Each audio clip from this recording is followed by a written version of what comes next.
ප්‍රීතිරාජ් වීරරත්න තෝත් පොන්නෙක් මං හිතුවේ උඹේ පුතා විතරයි පොන්නයා කියලා. උඹ මේ එක එක YouTube කාර්යයත් එක්ක මට බනින්නේ. යකෝ තෝගේ පුතා මගේ YouTube channel එක ගත්තේ. හරි. එතන ඉන්න එකේ උඹේ පුතා. ඒ පොන්න වැඩ. පිරිමි කරන වැඩ නෙමෙයි ගෑනු කරන වැඩ. ඔබ ගිහින් කියනවා මේ මම ක්‍රිකට් පාලක මණ්ඩලය ළඟට ගිහිල්ලා කුණුහරුපෙන් පෙන්නලු නළුවෙන්ට නිලියන්ට. යවෝ මගේ පුකේ අමාරුවට ගියා නෙමෙයි මම. මේ රටක් ආදරය කරන ක්‍රීඩාව රැක ගන්න ගියේ.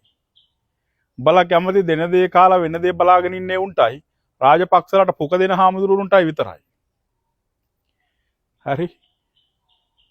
ඉස්සල්ලාම පුතා හදාගනි.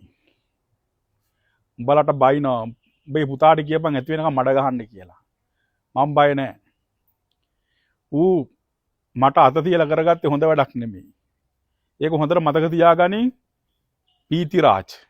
හරි? උඹේ දුවත් ගිහින් උඹේ පුතා නාමලයට දෙනවනේ. උඹලා එහෙම එවුන්නේ. ඔය කියන්නේ කාර් එකේ පටවගෙන යනවා කියලා නාමලට දෙන්න. උඹලා එහෙම එවුන්නේ බං. මට ඇඟිල්ල දික් කරන්නේ.